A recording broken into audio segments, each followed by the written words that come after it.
اور میرے آقا نے فرمایا فاطمہ تو بدعۃ منی وہی قلبی وہی روحی، فرمایا فاطمہ میری جان کا حصہ ہے۔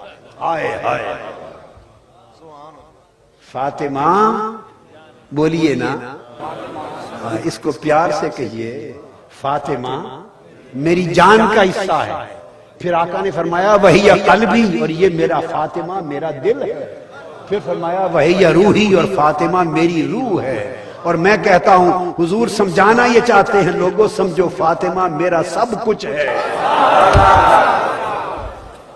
کیونکہ فاطمہ الزہرا حضور کی جان کا حصہ بھی ہے، جگر کا ٹکڑا بھی ہے، بدن کا ٹکڑا بھی ہے، دل بھی ہے، روح بھی ہے، جان بھی ہے۔ اس لیے نبی اور آل نبی کے اس تعلق پر فنا نہیں، وہ آج بھی ہے، وہ قیامت کے دن بھی ہوگا۔ تو لوگوں اس تعلق کو مضبوط کر لو جس پر فنا نہیں ہے۔ اس لیے اللہ پاک نے نبی اور آل نبی کے ذکر کو اپنی عبادت کی تھال میں رکھا ہے، اپنی عبادت کے جھومر میں رکھا ہے، اپنی عبادت کے جھرمٹ میں رکھا ہے، سجا کے رکھا ہے۔ جس طرح اللہ کے ذکر اور اس کی عبادت کو فنا نہیں، اس طرح نبی اور آل نبی کے ذکر کو فنا نہیں۔ اس لیے آقا علیہ السلام نے فرمایا، اس اہل بیت اور فاطمہ اور اس کے گھرانے کا ذکر کر کے آپ نے فرمایا کہ جو فاطمہ سے، فاطمہ کے بیٹوں سے، فرمایا فاطمہ تا و ابوہا و بعلہا و بنوہا، جو فاطمہ سے اور فاطمہ کے بابا سے اور فاطمہ کے شوہر سے اور فاطمہ کے بیٹوں سے، یہ اس طرح آقا علیہ السلام نے کتنے حسین طریقے سے بیان کیا۔ فاطمہ و ابوہا و بعلہا و بنوہا، جو فاطمہ سے محبت کرے، جو فاطمہ کے بابا سے محبت کرے، جو فاطمہ کے شوہر سے محبت کرے، جو فاطمہ کے بیٹوں سے محبت کرے، یہ سارا بیان کر کے فرمایا اللہ اس سے محبت کرتا ہے، اور جو ان سے بغض رکھے اللہ ان سے بغض رکھتا ہے، عداوت رکھتا ہے۔ اس پر جو حدیث پاک بیان کرنا چاہتا ہوں، ترمذی شریف کی حدیث، ترمذی، حضرت زید بن ارقم رضی اللہ تعالیٰ عنہ حدیث کے راوی، آقا علیہ السلام نے فرمایا ان رسول اللہ صلی اللہ علیہ وسلم قال لعلی و فاطمہ والحسن والحسین، فرمایا انا حرب لمن حاربتم وسلم لمن سالمتم، فرمایا علی، فاطمہ، حسن اور حسین جو تم سے لڑے گا خدا کی عزت کی قسم مصطفیٰ اس سے لڑے گا، اور جو تم سے صلح کرے گا خدا کی عزت کی قسم مصطفیٰ اس سے صلح کرے گا۔ تو آقا علیہ السلام نے اپنی دوستی اور دشمنی کا معیار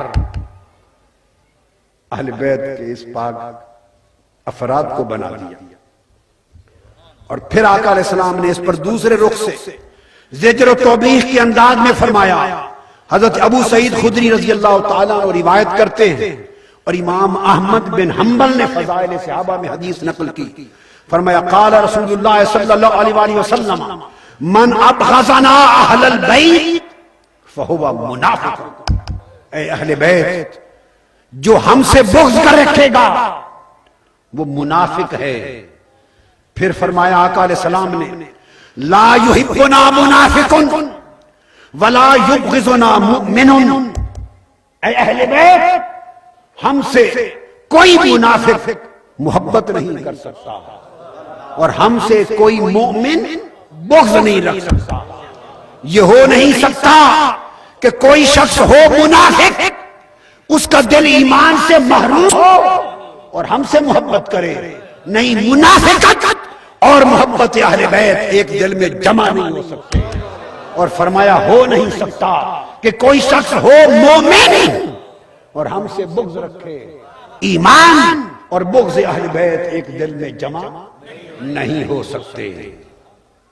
پھر حضرت جابر بن عبداللہ انصاری رضی اللہ تعالیٰ عنہ سے روایت ہے، آپ نے فرمایا کہ آقا علیہ السلام نے ایک دن ہمیں خطاب کیا. امام طبرانی نے المعجم الاوسط میں حدیث روایت کی اور خطاب کر کے فرمایا ایھا الناس من ابغضنا اہل البیت حشرہ اللہ یوم القیامہ یہودیا. فقلت یا رسول اللہ صلی اللہ علیہ وآلہ وسلم وإن صام وصلى قال نعم ان صام وصلى نعم ان صام وصلى.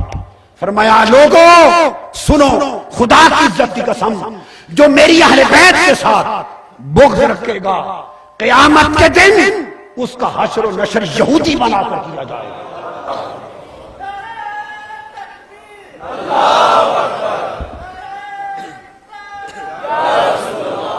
جو میری اہل بیت سے بغض رکھے گا قیامت کے دن اس کا حشر و نشر یہودی بنا کر کیا جائے گا.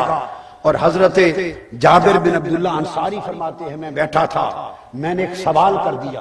میں نے پوچھا یا رسول اللہ ان صام و صلی، خواہ وہ ساری زندگی روزے بھی رکھے اور ساری زندگی نماز بھی پڑھے؟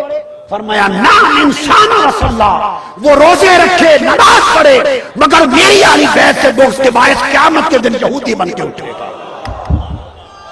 بغض اہل بیت رکھنے والا، بغض اہل بیت رکھنے والا اس رب کعبہ کی عزت کی قسم، رب مصطفیٰ کی عزت کی قسم، رب انبیاء کی عزت کی قسم، جس دل میں بغض اہل بیت ہے نہ اس کی نماز قبول ہے، نہ اس کا روزہ قبول ہے، نہ اس کا طواف کعبہ قبول ہے، نہ اس کا کلمہ قبول ہے، نہ سجدہ قبول ہے.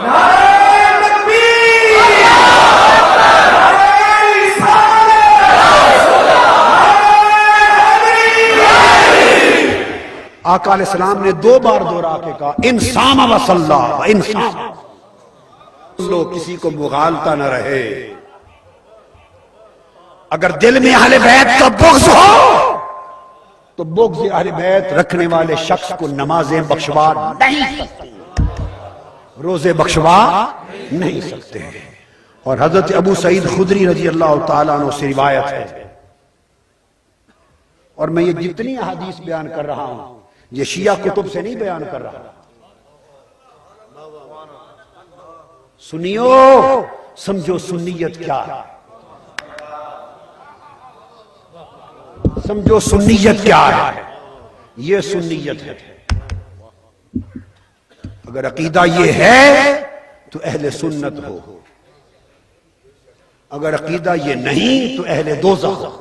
یہ نقطہ ہے اہل سنت اور اہل تشیع آقا کی ساری امت کو ایک نقطے پر جمع کرنے کا. ابو سعید خدری رضی اللہ تعالیٰ عنہ فرماتے ہیں آقا علیہ السلام نے فرمایا والذی نفسی بیدہ لا یبغضنا اہل البیت احد الا ادخلہ اللہ النار. آقا علیہ السلام نے فرمایا اس رب کی عزت کی قسم جس کے قبضہ قدرت میں میری جان ہے، جو شخص میری اہل بیت سے بغض رکھے گا اللہ اس کو دوزخ کا ایندھن بنا دے گا. عبداللہ ابن عباس رضی اللہ تعالیٰ عنہ روایت کرتے ہیں آقا علیہ السلام نے فرمایا لو ان رجلا صف بین الرکن والمقام، فرمایا اگر کوئی شخص کعبۃ اللہ میں کھڑا ہو، حدیث پاک کعبۃ اللہ میں کھڑا ہو، اور کھڑا کہاں ہو؟ رکن یمانی اور مقام ابراہیم کے درمیان کھڑا ہو، جو کعبہ کے صحن میں سب سے بلند رتبہ جگہ. فرمایا کوئی شخص رکن یمانی اور مقام ابراہیم کے درمیان صحن کعبہ میں کھڑا ہو، وصلی وصام، اور ساری زندگی روزے بھی رکھے اور نماز بھی پڑھے اور کھڑا بھی رکن یمانی اور مقام ابراہیم کے درمیان کعبہ کو تھام کرو، فرمایا خدا کی قسم وَهُوَ مُبْغِضٌ لِأَهْلِ بَيْتِ مُحَمَّدٍ دَخَلَ النَّارِ، اور اگر وہ اہل بیت محمد سے بغض رکھنے والا ہے وہ دوزخ کا ایندھن. اور آقا علیہ السلام نے آگے حدیث پاک میں فرمایا کہ خدا کی قسم آپ نے کہا لوگوں میری اہل بیت کے بغض سے بچے رہنا، میری اہل بیت کے بغض سے بچے رہنا. فرمایا اگر اہل بیت کا بغض دل میں ہوا اور تم بھول کے کہیں حوض کوثر پہ آ گئے،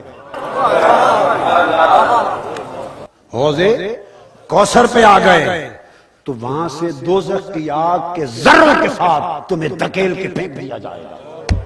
حوض کوثر کا پانی نصیب نہیں ہوگا, مصطفیٰ کی شفاعت نصیب نہیں ہوگی. کیسے نصیب ہوگی مصطفیٰ کی شفاعت؟ آپ کو پتہ ہے کہ روز حشر ہے کس کا؟ معلوم ہے روز محشر اس نبی کی شفاعت کی توقع کرتے ہو. روز محشر ہر کوئی آئے گا, مگر محشر ہر ایک کے لیے یکساں ہوگا, ہر ایک کی آمد کے لیے یکساں ہوگا. بڑی بڑی تقدس بآب بیبیاں آئیں گی, بڑی بڑی عظیم ولیہ صالحات عابدہ زاہدہ عارفہ آئیں گی, سراپا عصمت و طہارت کی پیکر آئیں گی, بڑی بڑی ہستیاں آئیں گی, مگر ہر ایک کی آمد اس کی شان کے مطابق ہوگی. ایک ہستی کی آمد, ایک ہستی کی آمد قیامت کے دن ہوگی.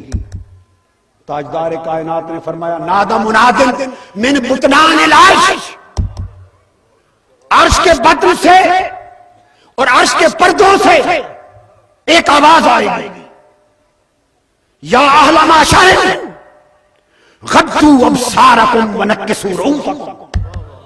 یہ حدیث نبوی ہے, حدیث مصطفیٰ ہے. اے محشر والو, عرش الہی سے آواز آئے گی, منادی دینے والا ندا دے گا, اے محشر والو اپنی آنکھیں جھکا لو, اپنی گردنیں خم کر لو, گردنیں جھکا لو, سر جھکا لو, آنکھیں جھکا لو. حتی تمر فاطمہ بنت محمد, لوگ پوچھیں گے کیوں آواز آئے گی کہ فاطمہ الزہرا تشریف لا رہی ہے. جب تک